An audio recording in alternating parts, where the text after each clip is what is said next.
歡迎大家收睇北美最受歡迎嘅廣東話財經頻道多汁拳奇股，我係多汁。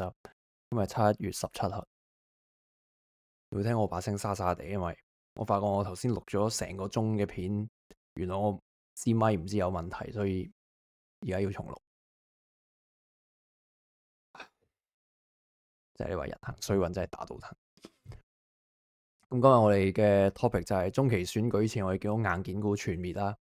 咁啊，會講下好多唔同 sector 嘅一啲股票啦。咁所以今條片係長嘅。咁啊，如果你真係睇得晒，你真係要俾個 like。太辛苦啦，仲要錄2次。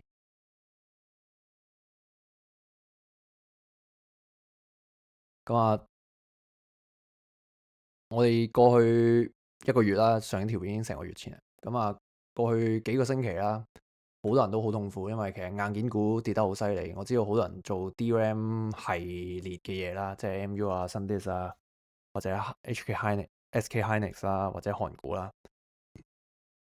咁嗰啲人都係 suffer 得非常之厲害。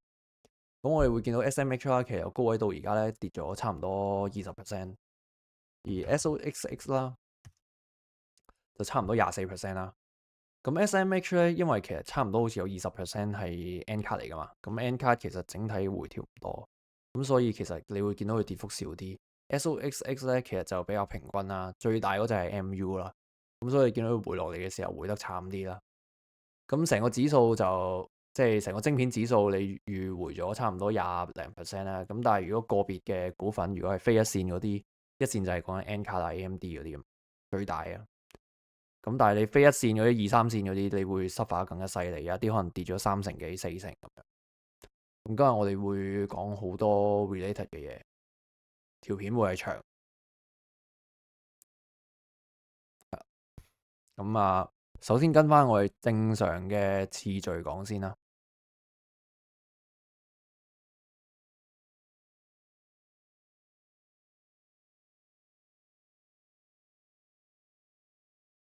好，咁嚟到預期啦，成個月冇講啦。咁啊，經過咗 Brad 嘅 minutes 啦，經過咗唔同嘅數據出咗嚟啦，我哋會見到咧，其實一個月前咁啊，預計9月會加次息，之後10月加多次啦。咁而家咧只係預計9月會加次嘅啫，之後應該其實係維持嘅。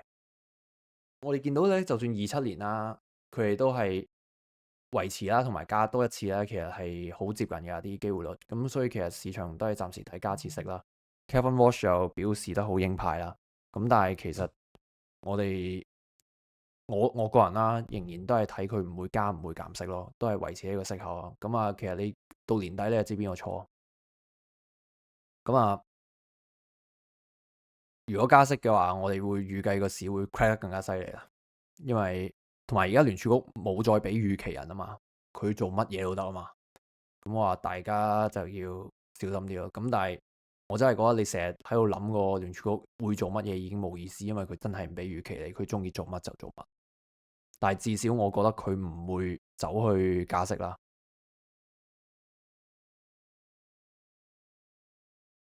之後咧，我哋睇Treasury yield curve 啦。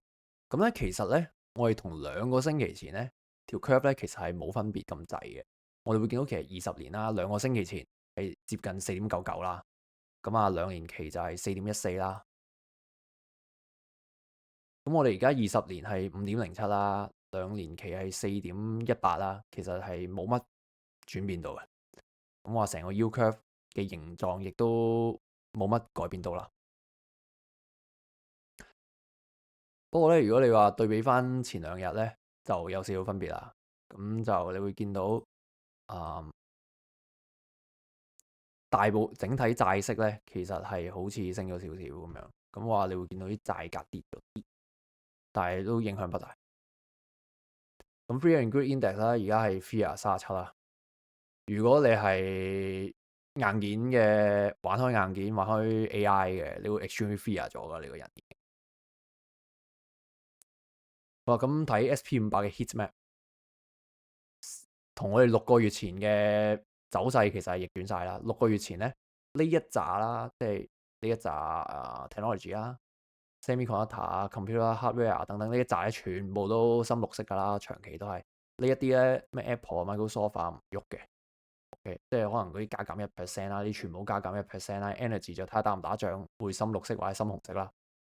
但係呢一啲全部係綠色，而家調轉咗啦，變咗 Apple 深綠色之後，Google 啊、Microsoft 啊呢一啲會我攞咗出嚟托市咯。即係前幾日 Google 其實係爆緊升緊嘅，係近呢2日有人講 Hyperscaler 嘅時候，我會講 Google 啦，譬如我講深入啲。咁係呢2日咯。咁你會見到 Cats 而家都頂唔順，就墜咗落去咯。因為其實佢俾人講就係話佢好多工程啊，其實係 AI infrastructure related 啦。咁其實我就覺得其實佢受拖累係好慘嘅一件事嚟，因為其實佢嘅工程係好穩定啦個數量，但係俾人炒咗變咗 AI 股交，而家佢都變埋大波幅嘅一員咯。咁呢真係我其中一隻最中意嘅股嚟嘅，成個美國股市。不過佢而家變咗一個大波幅嘅嘢。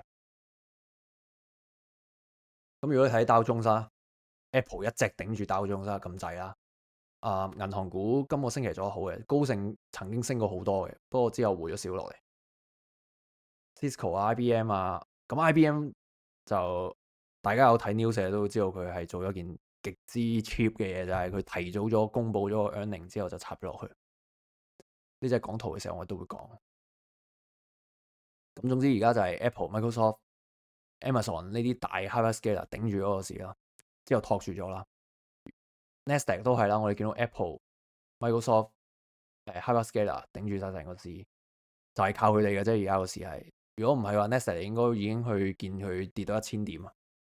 即係你可能你會見到27000嘅 Nasdaq 噶啦。如果唔係因為有 Apple，SpaceX 咧就由頭到尾我都叫你唔好買噶啦。咁你一定要等到雙位數先至買咯。你唔識講，即係佢呢個上市方式根本就係一個 scam 嚟嘅。咁如果你明知佢係 scam 你嘅，你都買落去話我係諗住揸10年20年，相信 Elon 嘅，咁你就要諗翻你本身你係因為你係覺得要揸10年20年，而唔係話而家屌我150幾至200蚊咁買咗，而家佢跌到咁樣，所以佢呃我。咁話你要諗下你本身買入去嘅初心係究竟係做乜鬼，而之後你個結果不如理想，點解你冇走到，或者你有冇一個走嘅 plan 先係你要諗嘅嘢。咁總之 SpaceX 我一定會等到雙位數先喐佢，而佢應該係會雙位數。咁 ETF 啦，ETF 我哋見到 Energy 綠色啦，咁其他冇乜特別啊。Crypto 冇乜喐過，因為 Group Scanner 方面啊，一個 week Energy USD 最好嘅板塊啦，最差嘅梗係 Communication Service 啊、Industry 啊、Technology 啊等等嗱。下個禮拜重要嘅事件啦，咁就最主要係 PMI 啫。其他唔係太重要。咁小事件嘅 week 咧，換嚟嘅就係我哋財報有好多好大鑊嘅嘢，特別係星期二睇3M 啦，3M 應該 OK 啦，正正常常工業股啦，GM 呢啲可能會係你要穩健之選啦，right？呢啲你長期都唔會死嘅股票啦，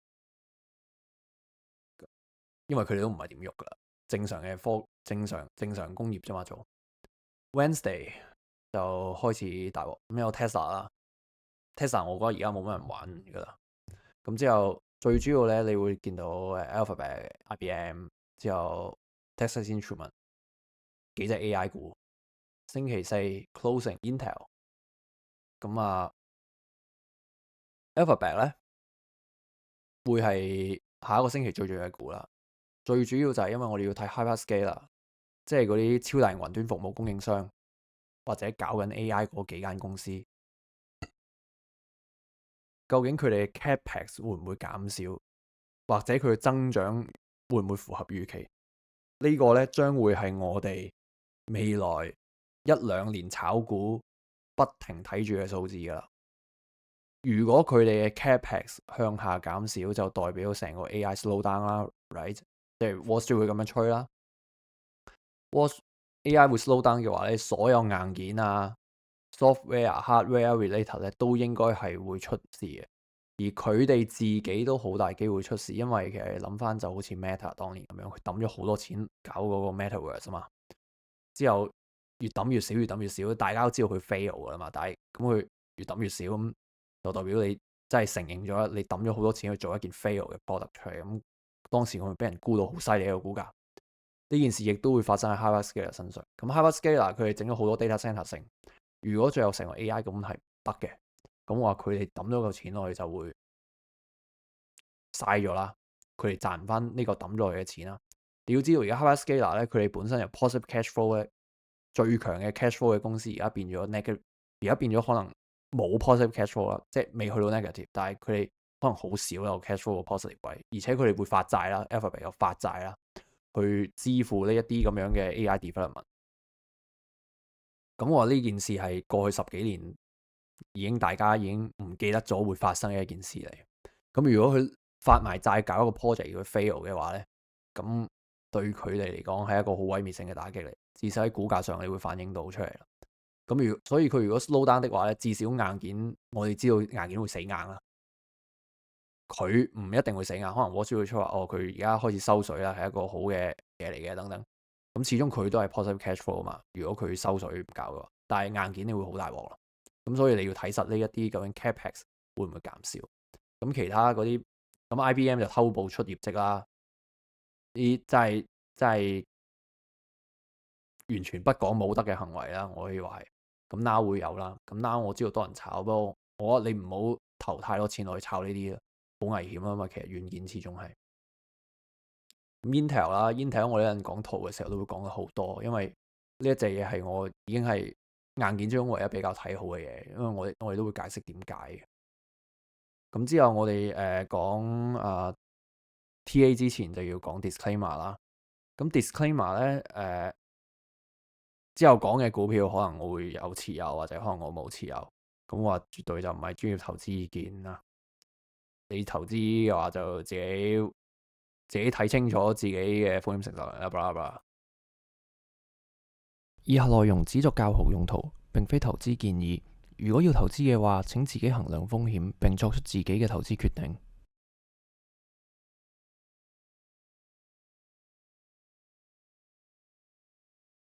好啦，首先我哋由標普500開始講啊。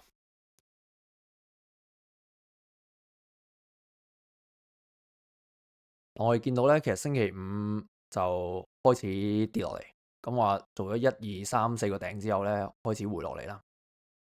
成交係開始轉大嘅，咁佢會唔會係呢一個係一個跌勢開始啊，定係點樣咧？咁我哋其實見到佢近期嘅升勢啦，呢一條線其實係比較虛嘅。我哋最重要係睇咩咧？我哋睇3個位嘅啫，呢個係第一個位，即係大約7390左右啦，大約啦。第二個位，第三格就係呢一個 range。咁咧，佢距離呢一啲位咧，如果由收市去到第一格咧，就1.5% 啦；第二格就3.5%啦；第三格咧就6%。其實即使佢去到，如果淨係去到第二格啦，SP500 3點幾%的話咧，你如果手上並唔係 Hyperscaler，即係唔係最大嗰幾隻 Magnificent Seven、最大嘅銀行股等等咧，特別係硬件股啦、軟件股啦，嗰啲股咧，如果佢真係可以去到7200嘅 SP500，你應該嗰紮手上嘅股會再跌多15% 以上。咁所以咧，你會睇嘅咧就係究竟 SP500 會維持到點行啦。正路咧，我就覺得咧佢唔會去到第二格，因為我覺得佢會咁樣行下彈下，行下彈下，行下彈下。最差嘅情況可能回一回再上翻去。OK，咁啊之後再上啦。Midterm 咧，今年年底就 midterm election 啦，總統係 Trump 啦。佢就係一個要面子嘅人嚟，而佢好重視個股市啦。我只係覺得咧所以我自己覺得唔會去到第三格，太困難一樣嘢。如果去到第三格，應該世界末日咗啦。咁我話佢唔知會有冇啲咩 policy 會爆到出嚟去拖翻個市。咁即係今個星期六可能佢有 tackle，咁之後個市又氣氛轉翻好啲，但係會唔會去令到咁樣可以破到頂？就好易話，因為其實你見到呢所謂嘅4個頂咧，其實都一頂低過一頂，即係如果以 closing 嚟講，正路 S28應該要有調整嘅。咁你 RSI MACD 都好，都係喺啲不上不下嘅區間嗰度啦。咁所以其實佢繼續區間都唔奇。不過如果你話要三格嘅位嘅話，就係頂第一格、第二格、第三格，我覺得應該唔會去到。之後就講 Nasdaq。其實一係講咗其他嗰啲之後，先跳翻嚟講 Nasdaq。咁啊，先講道指啦。道指係三大指數中最硬淨嗰個，但係羅素其實硬過佢。咁羅素四大指數啦，咁三大指數 NQES 同道指，道指係最硬淨嗰個啦。我哋見到咧，佢呢一度嘅 support 咧係受到嘅。咁啊，closing 亦都 close 咗喺 support range 嗰度啦。咁話佢唔受太大影響啦。佢再落嘅都係大約51,800左右呢啲位，就好大好大個支持啦。如果道指真係可以 break 到51,800咧，你深信 Nasdaq 或者 ES 應該已經至少 Nasdaq 啦，應該已經跌咗成1000點到時。咁我諗大部分而家做股票嘅人都係科技股重，即係比較重係科技股嚟睇嘅。如果 Nasdaq 跌咁多，大家都會好傷。羅素係非常硬淨。咁啊，近期咧，因為啲錢咧其實係由 technology 板塊啦，去咗好多唔同嘅銀行板塊啦，咁同埋能源板塊啦，咁所以反而咧羅素咧受嘅影響咧係比較少嘅。咁咧少少題外話啦，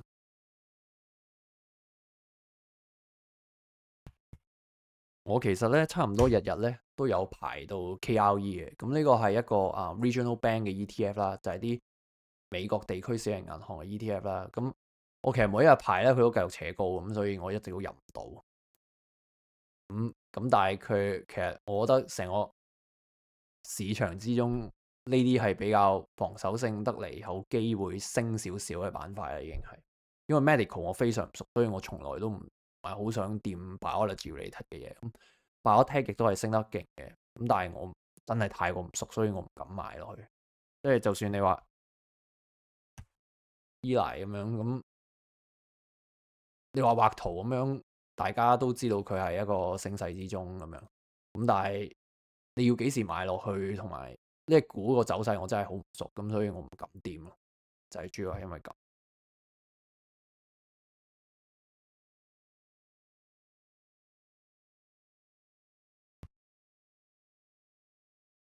咁羅素就係咁樣啦。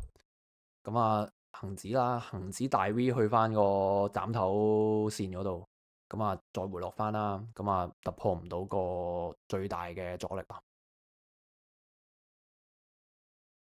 日本啦，日本咧其實個走勢咧係衰核突過美國嘅。你會見到咧，其實佢下降軌啦，星期五今日比較大成交，test 咗個底之後彈翻上去，咁啊叫做守到呢一個比較大重要嘅 support 位啦。但係佢仍然都收喺咧呢條下降軸嘅下半部嘅。咁正常如果咁差嘅走勢咧，你好難會見到有奇蹟咁樣彈翻穿呢條下降軌，好困難，好困難。咁啊，日本啦同韓國炒起嘅原因咧，都係因為 tech 股。咁所以就你睇一睇究竟成個硬件係點樣行。咁我話講到尾就係 hyperscaler 嘅 capex 究竟會唔會救你一命？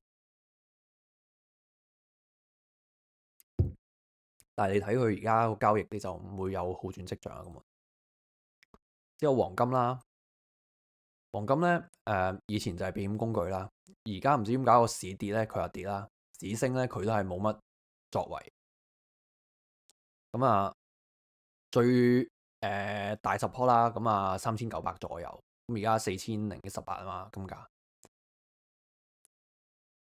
其實佢而家喺呢個區嗰度啦，你見到好多下影啦，又好似有少少 support 咁樣啦。你話避險究竟係咪要買佢咁？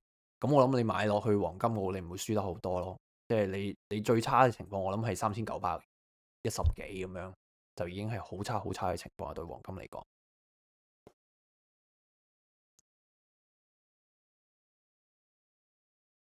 咁但係我自己又冇買，因為我唔係呢啲一頂低過一頂嘅圖，令到我好唔 comfortable。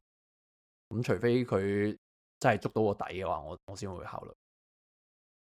咁石油你又睇打唔打仗啦，就係咁簡單。咁啊，上個星期冇 taco 啦，我預咗冇 taco 咁，咁佢最後真係冇 taco，咁呢個市都繼續冧。今個禮拜唔知佢會唔會 taco 啊？Natural gas 冇特別嘢啦。BTC 頭先都講咗啦，繼續 keep 喺個底部嗰度行啦，心跳就越嚟越少啊。MicroStrategy 都頂唔順，要開始買 Bitcoin。咁話都係嗰句啦，由年頭講嘅就係 Wall Street 一定會夾死 MicroStrategy 之後先至會 Bitcoin 升，因為其實 MicroStrategy 佔 Bitcoin 嗰個總量太多咧。Wall Street 如果真係有想去 dominate 呢樣嘢，佢一定要將呢個局外人踢走先咯。其實好簡單嘅，就係生意人就係咁狗，所以你唔使用技術分析去諗 Bitcoin，你直接攞個宏觀，你係佢最大嘅 land。仲要 Wall Street 就係借錢俾佢嘅，又係 Wall Street 揸住佢資產嘅，又係 Wall Street。咁即係點玩都得嘅時候，你點會覺得 Bitcoin 會好好咧？咁樣佢點會派錢俾 MicroStrategy 使？就係咁簡單。好啦，咁開始講 Nasdaq 啊，之後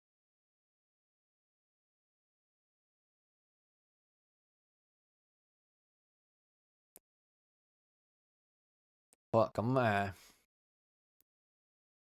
Nasdaq 啦，咁首先我講一講究竟過一個月發生咗咩事先啊。你會見 Nasdaq 咧，每一日咧都大起大落，同硬件股一樣啦。咁咧，其實我本身個倉咧都係比較傾重硬件。咁咧，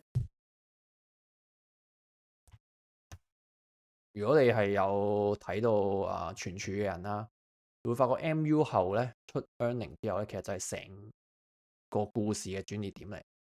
當日發生咩事咧？就係好啦，MU 出完 earning 好好咁就爆上去啦。之後 Apple 就出聲鬧 MU，話佢而家啲 RAM 太貴，令到我咧啲成本好高，所以我要將我嘅 MacBook 加250蚊啊嘛。咁 versus 翻 MU 加佢價係加50蚊，佢加250蚊賣俾人啦。咁其實 Apple 係賺得更多啦。咁所以其實你見到 Apple 股價之後都係升啦，因為我哋都會 cover Apple 再講價嗰張圖就。但係其實你會見到咧個之後 MU 就串鬼 Apple 啊嘛，就攞翻唔知10幾20年前啲嘢嚟講啦。之後咧佢嘅股價就開始係咁上落去，成個硬件板塊都係咁上落去。我就真係唔知道呢啲係咪究竟 Apple 翻咗屋企之後就同 Wall Street 開會要做鬼佢定點樣？總之你就會發覺佢哋一嘈完交，成個市況就逆轉咗。Nasdaq 都開始回啦。咁我其實就係全部嘢都係同一刻發生。咁話究竟係咪真係呢啲最大最惡嘅公司同 Wall Street 夾埋去做個事咧？咁樣定係點咧？咁樣咁呢個就背後嘅 story 啦。咁呢啲都係我自己個人猜度嘅嘢啦。但係如果睇翻圖的話咧，你就會見到自從嗰一日之後咧，所有嘅硬件股咧，每一日嘅向上向下 swing 咧，係可能超過5至10% 以上。即係同埋問題就係咧，佢得一日俾你嘅，即係佢唔會 follow through 啊。佢升完一日，第二日就跌；升完一日，第二日就跌啦。而當中咧，而家我哋睇 Nasdaq，話你見到唔係一兩日升兩日跌，兩日升兩日跌。你追 follow through 或者 swing trader 嘅話，你都有肉食啊。但係咧，你如果睇翻佢再 break down 咧，就係硬件啦同軟件啦，例如 bug 啦，啲錢咧其實係不停喺硬件、軟件之後就 hyperscaler，之後就可能係金融股、醫療股之間 rotate， 5個板塊中間 rotate 係好快。咁佢每一日都即刻俾個新主題嚟，你基本上冇得 buy and hold。咁咧，咁所以咧，其實對 swing trader，而你特別比較集中喺 swing trade 呢個 hardware 嘅人嚟講咧，你會好傷，因為你做錯一個決定，你就係7% 以上嘅教訓咯，就係咁。咁所以上個月係做錯3次，你就可以冇咗20% 啦，right？就係咁樣。咁 Nasdaq 咧，我係去到咧呢一日開始咧，就真係將 hardware 大部分嘅倉平咗啦。之後亦都總之科技股平得好勁嘅係呢一日啦，即係平咗好多好多，剩翻好少倉。咁點解係呢一日咧？除咗 Nasdaq 張圖你見到佢掂到上升軌都繼續冇 fall through 之外啦，最主要咧就係你睇 ASML 嗱，呢一日係佢出業績啊嘛，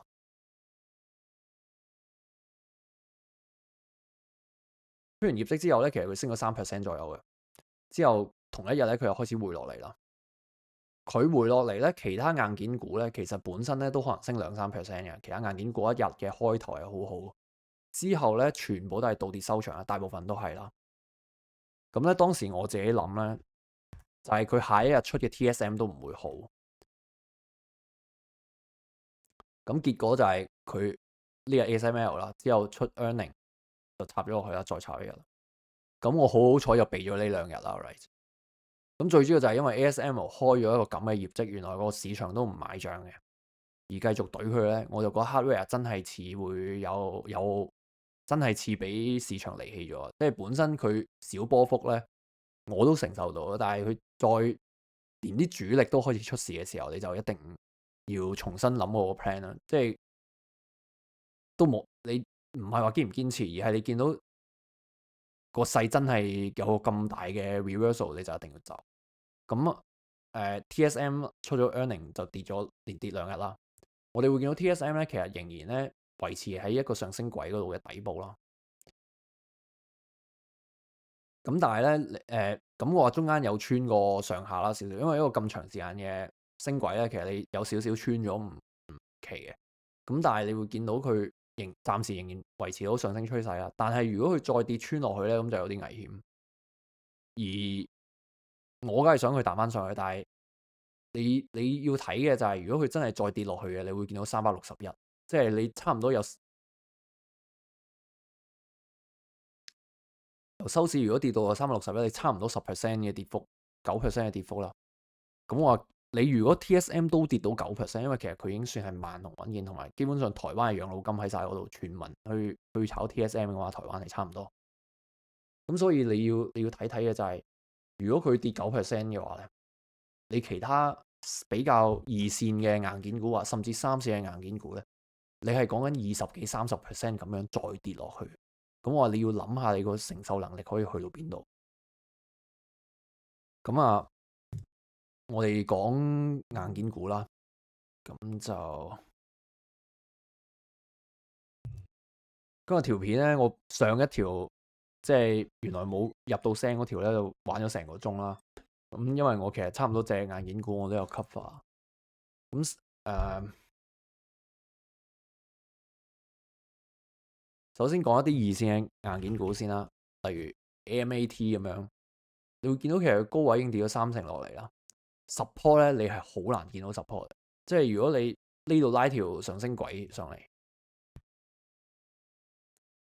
我當你拉條平衡線啦，掂住呢一個高位咁樣，咁我話你夾硬講嘅話，你可以去到話之前嗰條上升軌嘅頂部，希望有啲 support 喺度。但係其實我哋大家都知道呢句嘢係廢嘅，好虛嘅。或者睇成交量嘅話咧，你會見到呢一啲位咧係會比較大嘅成交，即係495之後咧再落去咧就440，咁啊真係去翻呢一條升軌嗰度。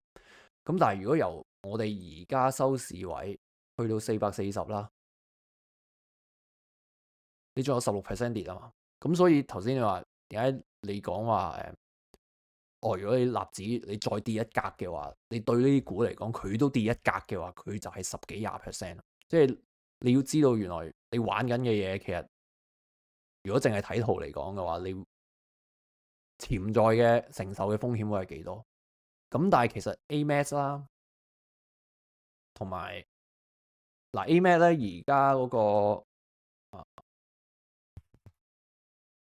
市盈率啦，就大約50倍左右啦。佢係一間真係有錢賺嘅公司，而佢咧喺如果 AI 咧我自己確信 AI 係一個 booming 嘅 business 嚟，我係相信 AI 呢件事嘅人啦。所以其實長遠嚟講，呢啲股票咧係完全冇問題。但係你如果短期嘅話，你捱唔捱到就係你要問自己嘅嘢咯。咁例如 TER 啦，呢啲機械人啊，再加埋呢啲芯片技術嘅公司啦。咁你會見到其實佢而家市盈率大約60倍左右啦。佢亦都係一間真係會賺到錢嘅公司啦。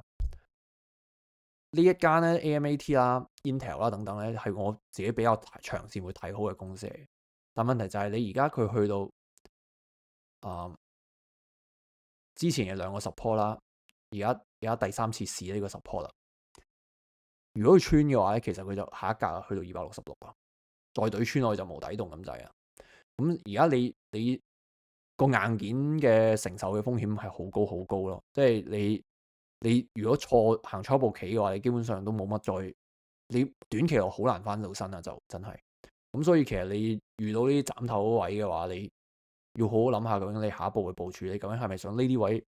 如果你本身持貨嘅話，你真係要諗下你最終嗰個承受能力係點樣。因為其實我哋做股票嘅話，其實你都係先睇輸幾多，之後先睇贏幾多。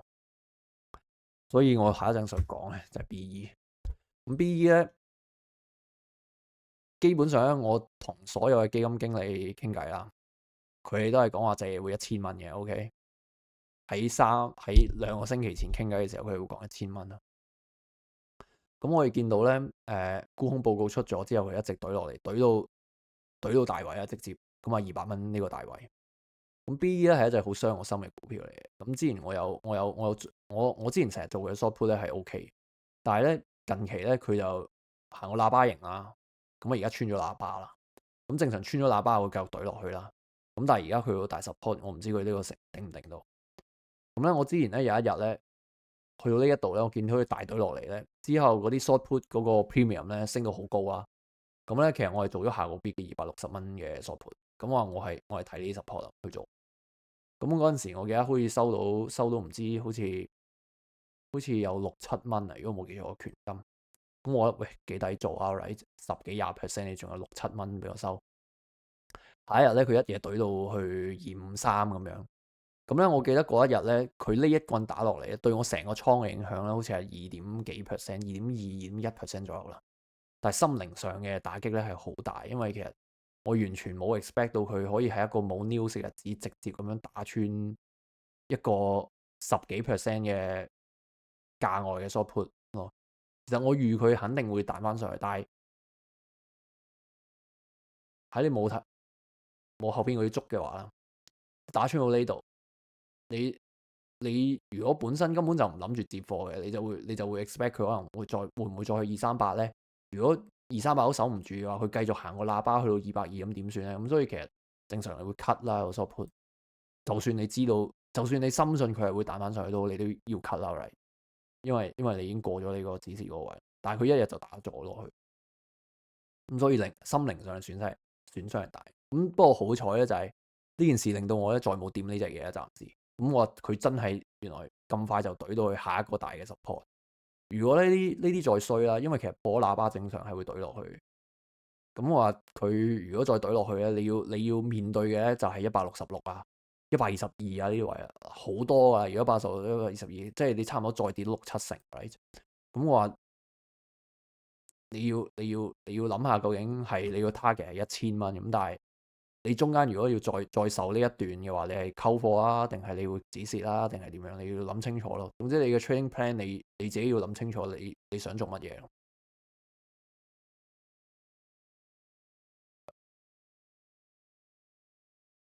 咁講完 BE 啦，就開始講下晶片啦。講晶片之前講一講係 CAT 啦。咁 CAT 係一隻我長期都好中意嘅股票嚟，因為其實啲工業股好穩定啦，而佢係好monopoly 嘅呢隻股係。但係近期因為 data center 嘅發展咧，令到好多人去炒呢隻嘢啦。因為其實佢好多工程係因為 data center 發展去搞，同埋其實佢 robot 咧係有受惠，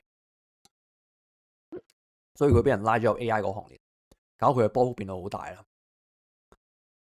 咁我話其實呢隻嘢咧，我以前玩咧，我會定期咁樣去買少少咁樣，我合埋眼買。不過近期佢俾人拉咗去咁高 beta，即係咁高波動嘅話咧，我就覺得係真係好無辜咯。呢啲股係咁，如果你睇翻圖嘅話咧，其實佢而家已經到咗support噶啦，佢收都收得翻上去啊。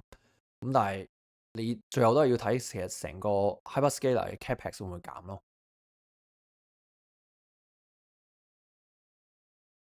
之後開始講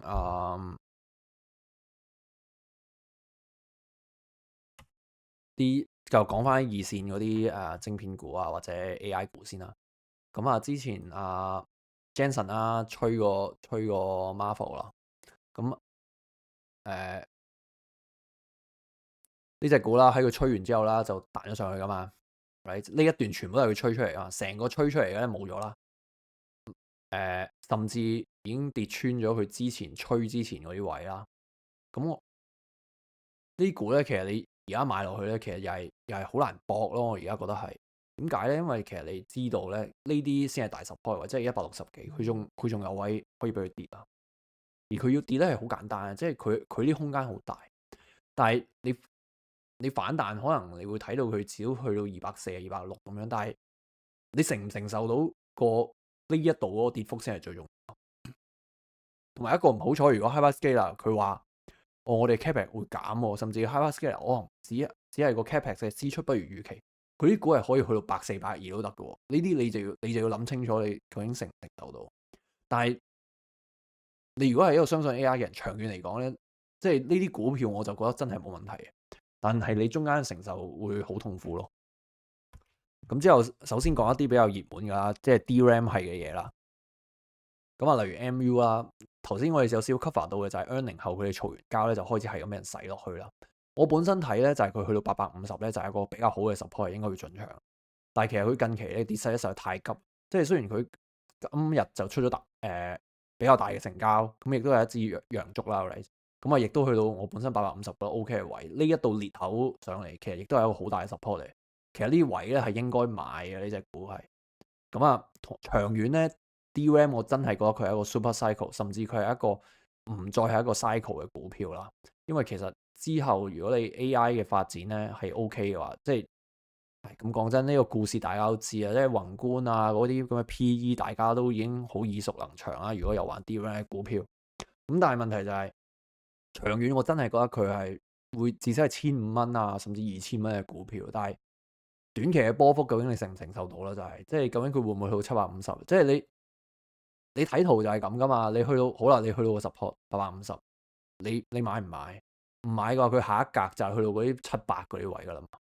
咁我話你要好小心咯，呢啲就係所以你究竟承唔承受到呢10幾% 去換潛在嘅嗰1倍甚至2倍嘅回報，同埋你拖長嘅時間，你究竟係成個 investment 嘅 period 有幾長？你就要諗清楚呢啲嘢。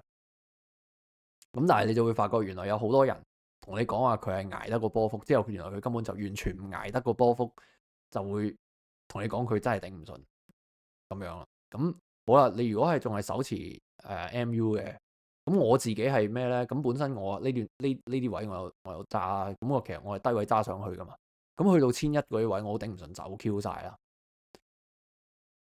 咁但係如果你係呢啲位先至入市嘅，而你一直都冇 exit 到嘅話，咁我話你要諗下究竟你當時買嘅時候你有冇 exit plan，或者你係咪你有冇諗過一個 exit plan 俾自己咯？你做股票永遠都係咁啦。咁 MU 咧，我覺得咧係全柱之中咧比較好嘅一隻股票嚟。如果你話 SanDisk 咧，其實我覺得係好差嘅，即係呢一啲係唔好嘅 DRAM 嘅股票嚟嘅。咁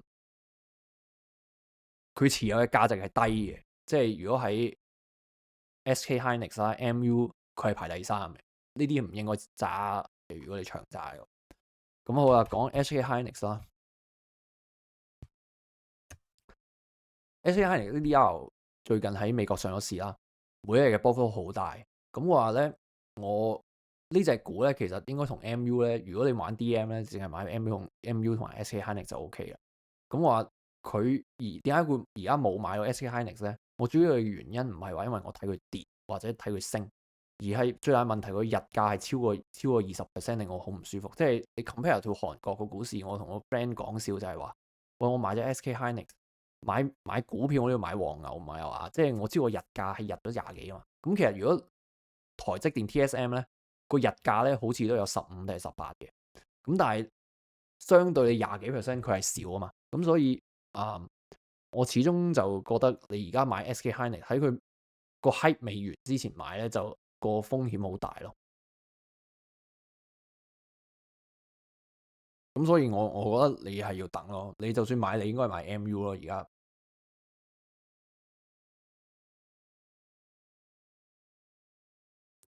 咁之後咧，開始講 GPU、CPU 等等嘅股票啦。咁 N 卡啦，N 卡你如果揸 N 卡咧，你係好舒服嘅。其實近呢一排都，因為佢冇升跌，喺大家 suffer 緊呢個硬件地獄嘅時候咧，你係唯一一個舒服嘅人。咁咧最近咧佢出咗十字星啦，range 裏邊嘅十字星咧其實冇乜意思，你唔使覺得佢係一個逆轉信號又好，或者如果佢食晒條上影或者食晒條下影就會 fall through 咁樣。你唔係喺個底部出現嘅十字星啦，或者頂部出現嘅十字星咧，基本上冇乜意思。所以其實你只係當一個普通嘅向下跌嘅交易日就 OK。咁我話N 卡個 support 同埋 resist 咁樣，你都係睇翻條斜線啦，同埋個 box 啦，咁就夠啦。即係你可能大約195就係佢比較好嘅 support，之後佢就係睇上噶啦。咁我話其實 N 卡係好平、好平、好平啦。咁我話，但係唔知點解 Wall Street 就係唔炒佢啦。不論 Jensen 去狂出去做 show 又好，你見到佢直頭要擺個 roadshow 去同啲銀行講話佢啲development 嘅進程係冇受影響咁，但係其實 Wall Street 係唔理佢，唔知點解佢哋都咬唔到完咁樣啦，唔知點解係咁，所以就冇，所以佢嘅股價一直就係維持喺個低位嗰度咯。我真係覺得佢，而佢係平咯，佢係咁。之後講完 GPU 講 CPU。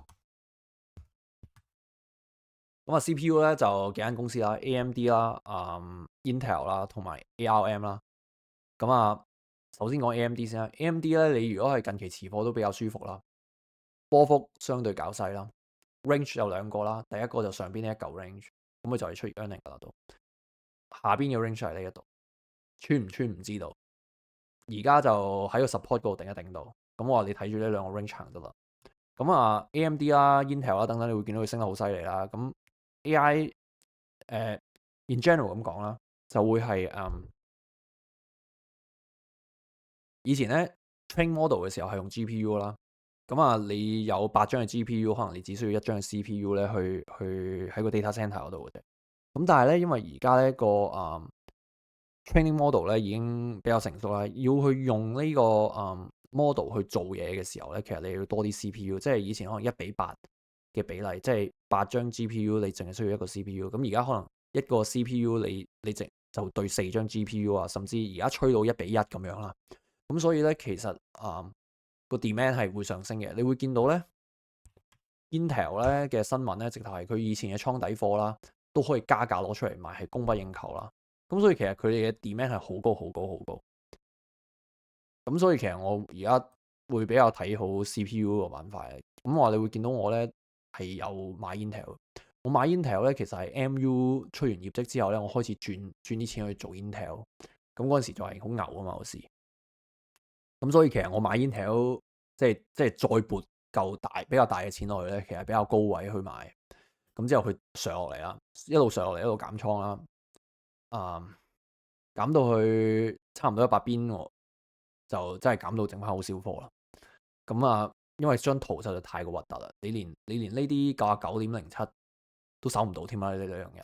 咁所以你太難持貨啊呢個。咁但係咧，其實你 Intel 嗰張圖咧，其實你睇佢冇意思嘅。Intel 你就係睇兩樣嘢得噶啦，18AP 嘅良率。18A 我哋知道而家佢良率超過90%啦。如果新聞好似講 18AP 咧，你要睇下佢咧過唔過65。呢個係第一個關卡，因為其實你如果要做個比較 advanced 嘅 CPU，你嘅良率過65% 左右咧，嗰啲最大嗰啲用家咧，正常先會要你幫佢做 manufacture， 否則你會嘥咗佢啲材料。咁所以65% 係比較關鍵嘅線啦。咁另外就係咧，佢業績會唔會突然間同你講話佢攞到 Apple 嘅單？你淨係留意呢兩樣嘢就得噶啦。如果佢攞到 Apple 嘅單，佢會即刻爆上130以上，甚至150都唔奇。佢良率搞得掂，佢潛在攞到 Apple 嘅單嘅機會率咧就大大提高，應該都可以至少佢股價就會承托到咯。佢如果佢 earning 兩樣都冇 cover 嘅話咧，就冇啦。即係你做 Intel 嘅 earning 咧，或者你賭佢嘅 earning 咧，你淨係睇兩樣嘢嘅啫，良率同埋 Apple 嗰張單出唔出現，冇嘅話就乜都冇。咁話你會見到咧，點解阿 Trump 會話 Apple 同埋 Intel 有合作啊等等？即係除咗佢自己有買股票咯，除咗美國政府有佢嘅股票之外啦，咁其實咧你會知道咧，晶片法案咧其實係拜登時期嘅一個法案嚟，即係其實呢個係一個美國長遠嘅 planning 嚟，就係佢要有一間本土嘅企業可以取代台積電。你唔會 expect 咧 Intel 可以食咗台積電嘅份額，因為其實佢嘅技術咧喺可視嘅未來咧都追唔到啦。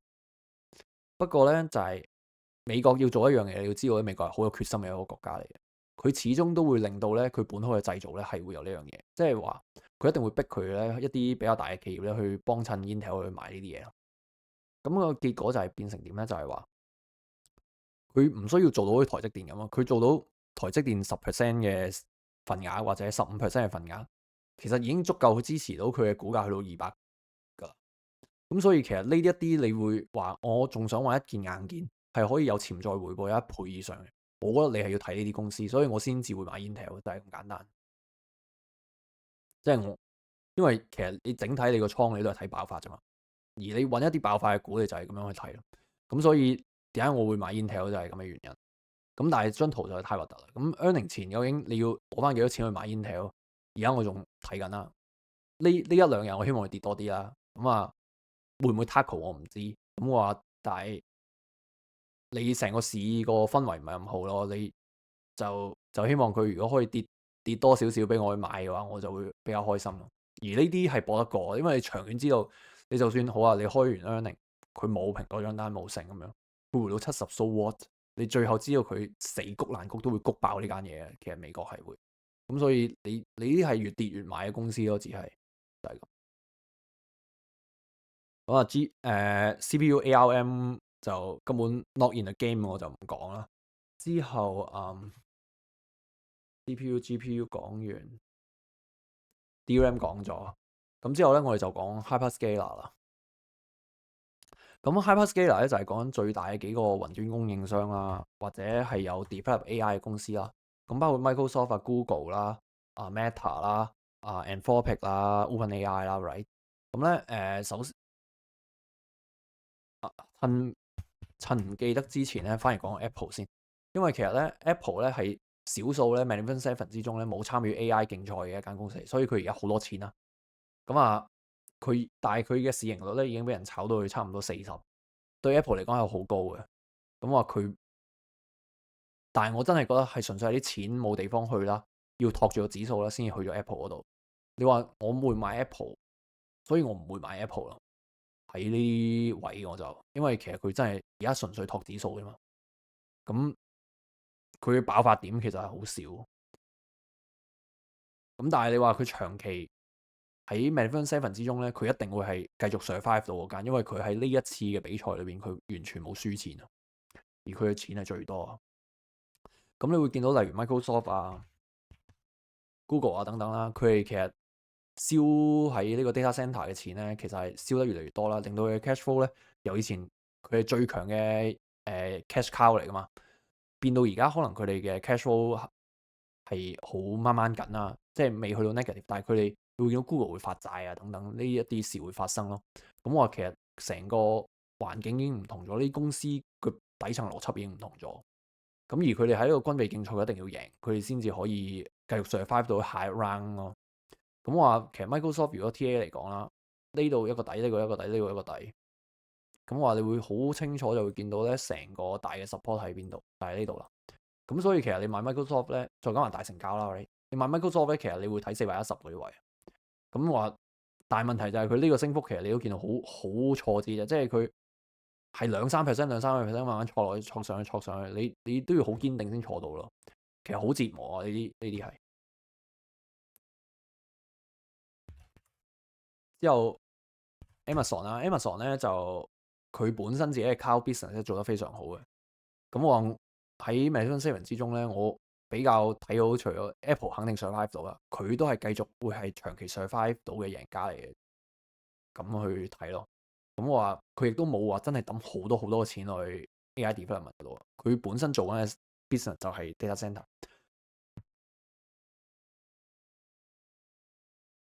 所以佢話 OK。之後 Google 啦，Google 咧巴菲特咧出嚟自己嗌單話即間嘢幾好幾好啦。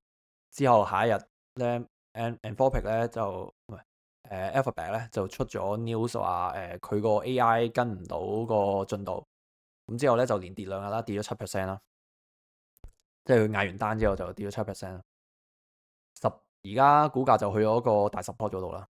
咁啊，Google 自從俾人叫完啲人走啊，Gemini 都你見到好似冇乜進展啦，應該就唔係好好啦。咁 earning 咧星期三 earning 啦，你就要好睇住佢個 capex 有冇減少咯。咁講咗好多次 capex 減少嗰個後果啦，咁啊唔再重複啦。不過佢唯一嘅存在價值就係要增加 capex 而家。之後 Meta 啦，Meta 就近期又話會唔會出租算力啊？又或者算力唔夠啊？又整個 model 出嚟啊？等等巴拉巴拉，呢隻嘢就出名嘅神經刀嚟啊！你會見到佢係瘋狂裂口嘅股票嚟啊！咁但係我自己就唔中意 mark 嘅，咁因為我覺得佢係一個好冇遠見嘅人啦。咁啊，似 project，尤其啲最關鍵嘅 project 似都 screw up 嘅，咁所以我覺得佢麻麻地嘅，即係我唔中意呢條 CEO。咁所以我自己睇佢最後都唔係好好。咁但係咧，你要記住一樣嘅就係咧，呢啲 hyperscaler 咧，佢哋其實唔係淨係做AI 啦，同埋雲端嘅，即係佢哋 data center 起完出嚟咧，其實佢哋可以出租俾人。佢哋自己有一個好強勁嘅 side business，即係例如 Microsoft 佢哋有 Microsoft Windows Office 啦，blah blah etc。Amazon 咁啊有，其實佢哋 cloud service 係佢哋主打啦，做咗好多年，做咗每年都越嚟越做得好啦。Google 嘅廣告收入啦，Meta 廣告收入啦，其實呢啲咧最後咧，佢就算 AI 啲大嘢咧真係 fail 咗咧，佢哋可能股價會受挫，但係其實最後佢哋都會 survive 到。但問題就係佢哋如果 AI 麻麻地啦，佢哋只係可以佢哋最多咪出租翻自己嗰啲 data center 出去慢慢賺翻錢啫。咁所以其實 hyperscaler 嚟講咧，佢哋呢啲係最後間公司唔會死，不過你睇下股價邊個最後會贏。咁我覺得 Amazon 同埋 Apple 係會喺長期嚟講，你會見到佢繼續都會跑贏到指數咯。我覺得。咁好啦，講埋最後一個sector，因為頭先講 data center 啊嘛，咁啊。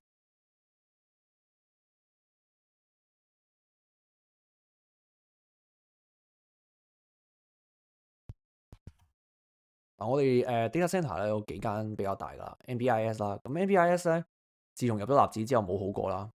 其實佢有好多嘢令到佢唔好嘅，即係除咗入咗納指，多數都會俾人沽一沽之外咧，就係話你會見到就係頭先講嗰個樣，就係你 hyperscaler 如果最後咧，其實佢哋可以出租自己嘅 data center。NBIS 就得個業務嘅啫，就係搞呢啲 data center 性嘅嘢啦。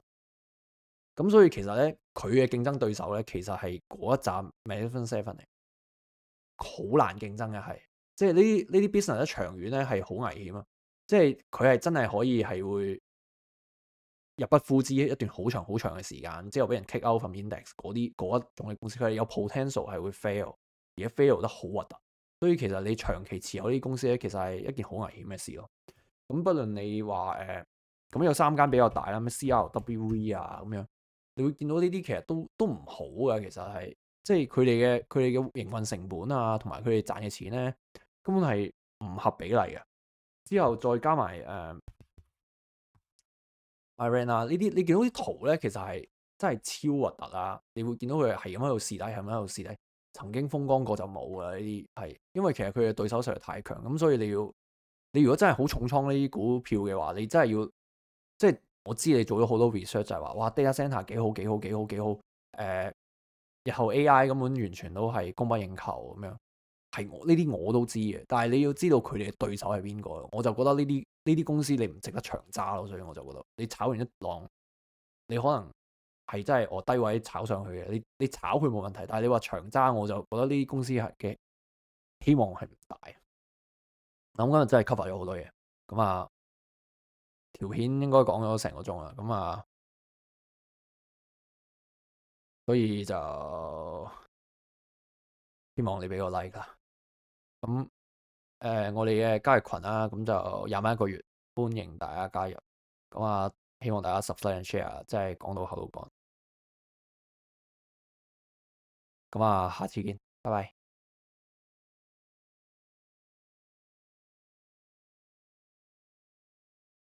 如果你中意呢類影片，你可以 subscribe、like 同 share，撳埋鐘仔就唔會錯過新片通知。而每一日多則會喺 Discord 同 Telegram Channel 講翻造倉要點同埋每日市場資訊。Patreon 專屬會員會有 Discord 專屬 Channel，可以睇到更多嘅市場資訊，同多則會親自回答你嘅即時問題。期待你嘅加入啦，下次見，拜拜。